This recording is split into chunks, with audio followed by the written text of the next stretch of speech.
রাম মন্দির তৈরি করব। কিন্তু নারীরা গিয়েই ওখানে শৌচালয় করে করছে করুক, আমরা ওটাকে টয়লেটে পরিণত করবো। কি বলবেন এই প্রসঙ্গে?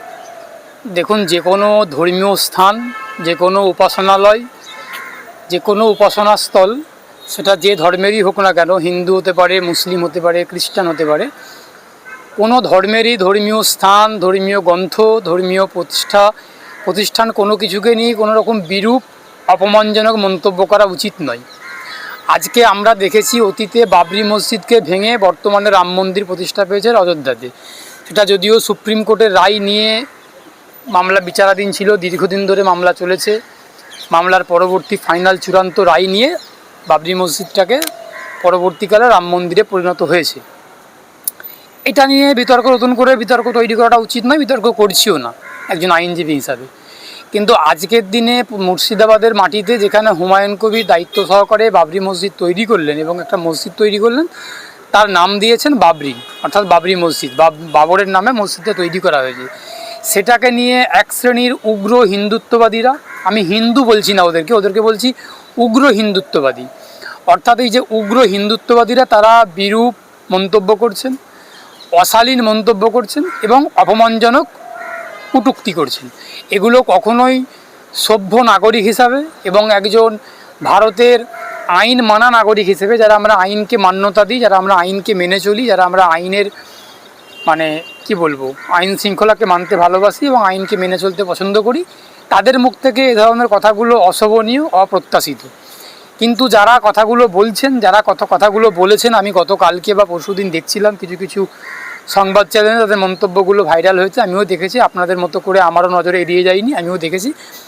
সেটা হচ্ছে কি, এই মন্তব্যগুলো যারা করছেন, যারা এই কথাগুলো বলছেন যে টয়লেট বানাবো মসজিদকে, এ করবো সে করবো, এই কথাগুলো এক কথাই নিম্ন রুচির পরিচয়, নিম্ন মেধার পরিচয়। এরা হচ্ছে উগ্র হিন্দুত্ববাদী ঝান্ডা নিয়ে ঘুরে বেড়াচ্ছেন। এই ধরনের পুরুষ মহিলা সকলেই তারা এই ধরনের কথাগুলো বলছেন।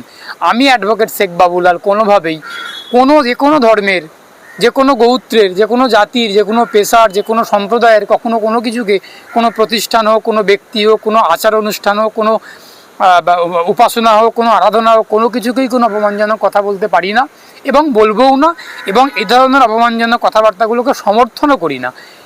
মসজিদ যেমন একটা পবিত্র জায়গা, মন্দিরও একটা পবিত্র জায়গা, গির্জাও একটা পবিত্র জায়গা। যেই ধর্ম থেকে বিলং করেন, যিনি যেই ধর্মটা প্র্যাকটিস করেন, তার কাছে তার ধর্মস্থলটা, তার কাছে তার ধর্মীয় উপাসনাস্থলটা অত্যন্ত পবিত্র এবং অত্যন্ত গুরুত্বপূর্ণ। আমরা যারা মুসলিম সম্প্রদায়ভুক্ত মানুষ, আমাদের কাছে মসজিদটা পবিত্র, হিন্দু যারা তাদের কাছে মন্দিরটা পবিত্র, যারা খ্রিস্টান তাদের কাছে গির্জাটা পবিত্র। সুতরাং আমাদের কারুরই উচিত নয় যে অন্য ধর্মের ধর্মীয় স্থল, অন্য ধর্মের উপাসনা স্থলকে নিয়ে কোনো রকমভাবে অপমানজনক কটূক্তি করা। তেমন আমিও যেমন সেটাকে বলবো না, আমারও উচিত যাতে অন্য কেউ আমাকে না বলে, বা আমরা প্রত্যেকে যদি এই দায়িত্বটা পালন করি যে আমরা কোনো রকমভাবে কোনো অপর ধর্মকে হেয় প্রতিপন্ন করব না, অপর ধর্মকে হেয় করব না, অপমান করব না, তাহলে দেখবেন প্রত্যেকটা সম্প্রদায়ের মানুষ, প্রত্যেকটা ধর্মের মানুষ ভালো আছেন, সুস্থ স্বাভাবিক জীবনযাপন করছেন। আজকে ধর্মের হানাহানি হচ্ছে কেন? আজকে ধর্ম নিয়ে হানাহানি, মারামারি, রক্তারক্তি, কাটাকাটি, দাঙ্গার পরিস্থিতি আসছে কেন, হচ্ছে কেন? তার কারণ আমাদের মতোই কিছু মানুষ আছেন যারা উগ্র মানসিকতা নিয়ে চলে বেড়াচ্ছেন। আমরা বলতে গেলে, আমি আমার নিজেকে বলছি না, যারা আমাদের সমাজের মধ্যে যারা এই ধরনের মন্তব্যগুলো করছেন, এই ধরনের কথাগুলো বলছেন, তারা তো আমাদেরই মধ্যে একজন। আমি সেই অর্থে বলছি, আমাদের কথাটা উচ্চারণ করছি, যে আমাদের মধ্যেই যারা আছেন, সে হিন্দু হতে পারে, সে মুসলিম হতে পারে, সে খ্রিস্টান হতে পারে, যে কেউ হতে পারেন, আমরা যারা উগ্র মানসিকতা নিয়ে কথা বলছি, উগ্র মানসিকতা নিয়ে কাজ করছি, উগ্র মানসিকতা নিয়ে মন্তব্য করছি, আমাদের মন্তব্যগুলো কোথাও গিয়ে একটা অস্থির পরিস্থিতি তৈরি করছে, কোথাও গিয়ে একটা সাম্প্রদায়িক সম্প্রীতিকে নষ্ট করছে, একটা ভ্রাতৃত্ব সৌহার্দ্যের পরিবেশকে ধ্বংস করছে। সুতরাং আমাদের প্রত্যেকের উচিত, আমরা যখন কোনো মন্তব্য করব, আমরা যখন কোনো বক্তব্য দেব, আমরা যখন আমাদের কাজকর্ম ফুটিয়ে তুলব, তার মধ্যে যেন সম্প্রীতি থাকে, তার মধ্যে যেন সৌহার্দ্য থাকে, তার মধ্যে যেন ভদ্রতা থাকে, তার মধ্যে যেন নম্রতা, শালীনতা, সমস্ত কিছু যেন থাকে। এটা আমাদের মাথায় রাখা উচিত। যে সমস্ত মহিলাগুলো, পুরুষগুলো এ ধরনের মন্তব্য করেছেন যে বাবরি মসজিদকে আমরা টয়লেট বানাবো, তাদের মন্তব্যকে আমি ধিক্কার জানাচ্ছি, আমি নিন্দা করছি। আর আশা করি সাধারণ যারা হিন্দু সম্প্রদায়ভুক্ত মানুষ তারা কখনোই তাদের মন্তব্যগুলোকে সমর্থন করে না। তার কারণ সাধারণ যারা হিন্দু, সাধারণ যারা মুসলিম, তারা সবসময় ভদ্রতা, সভ্যতা, নম্রতা, শালীনতা, এই সমস্ত ব্যাপারটা হচ্ছে কি, গতকালকে মুর্শিদাবাদের বাবরি মসজিদকে নিয়ে এক শ্রেণীর মানুষ, এক শ্রেণীর উগ্র হিন্দুত্ববাদীরা মন্তব্য করেছেন যে হুমায়ুন কবিরের বাবরি মসজিদটাকে ভেঙে আমরা ওখানে টয়লেট বানাবো বা মন্দির বানাবো। এক শ্রেণী বলেছে মন্দির বানাবো, এক শ্রেণী বলেছে টয়লেট বানাবো। এই কথার পরিপ্রেক্ষিতে যদি মুসলিম সম্প্রদায়ভুক্ত মানুষরা আজকে বলে যে আমরা অযোধ্যার রাম মন্দির ভেঙে এই করবো সে করবো বা মসজিদ বানাবো, এটা তো উচিত না, এটা তো কখনোই উচিত না। পাল্টা কাউন্টার করাটা কখনোই, দেখুন, অসভ্যতার বিকল্প কখনো অসভ্যতা হতে পারে না, নোংরামির বিকল্প কখনো নোংরামি হতে পারে না, ধর্ষণের বিকল্প কখনো ধর্ষণ হতে পারে না, খুনের বিকল্প কখনো খুন হতে পারে না। অসভ্যতার বিকল্প হচ্ছে ভদ্রতা, অন্যায়ের বিকল্প হচ্ছে ন্যায়, অসভ্যতা অভদ্রতার বিকল্প ভদ্রতা। সুতরাং যারা মন্তব্যটা যারা এই ধরনের মন্তব্যটা করেছেন তাদের বিকল্প হচ্ছে আমরা শান্তির কথা বলবো, আমরা ভদ্রতার কথা বলবো, আমরা সম্প্রীতির কথা বলবো, আমরা ভ্রাতৃত্বের কথা বলবো।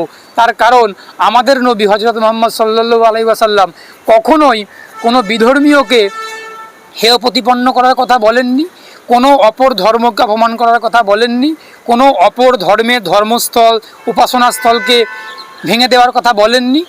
উনি জন্ম থেকে মৃত্যু পর্যন্ত ওনার বাণী ছড়িয়ে দিয়ে গেছেন, উনি শান্তির বাণী ছড়িয়ে দিয়ে গেছেন, উনি সম্প্রীতির বাণী ছড়িয়ে দিয়ে গেছেন।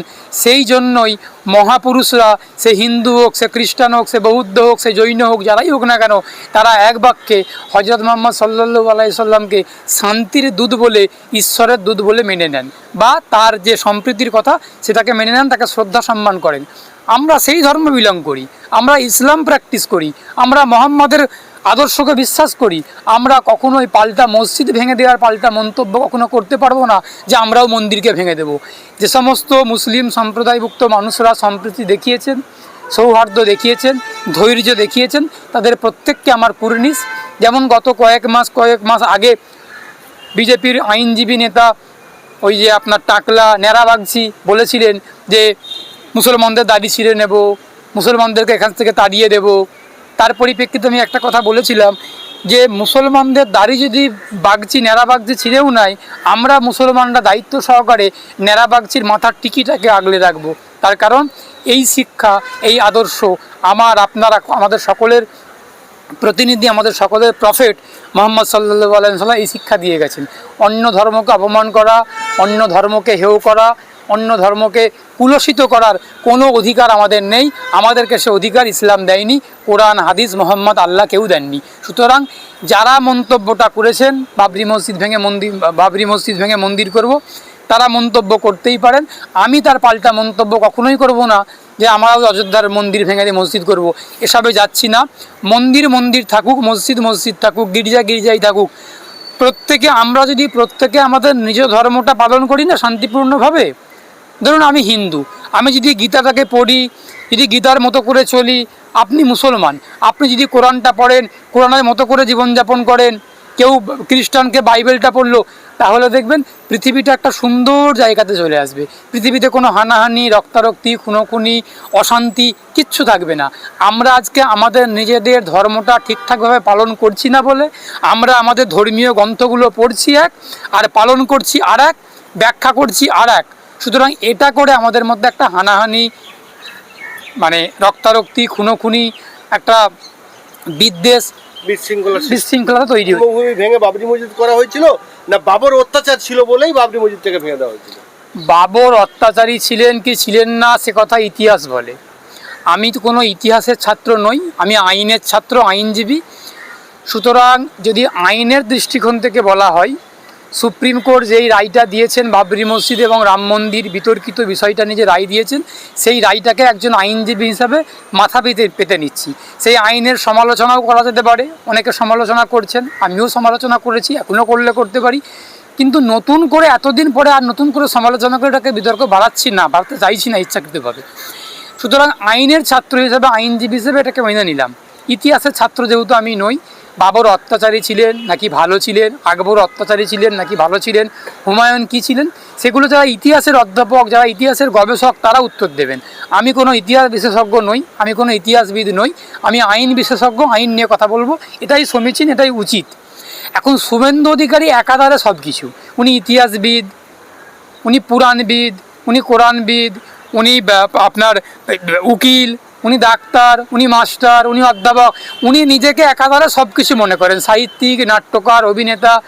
উনি নিজেকে একাধারে হিন্দু, মুসলিম, গরু খেকো মুসলিম, গরু খেকো হিন্দু, আপনার হিন্দু, ব্রাহ্মণের পুত্র, সব কিছু মনে করেন। উনি নিজেকে সব কিছু মনে করেন, স্যার উনি মনে করতেই পারেন, উনি ওনার মতো করে উত্তর দিয়েছেন, উনি ওনার মতো করে বলেছেন বা বলছেন।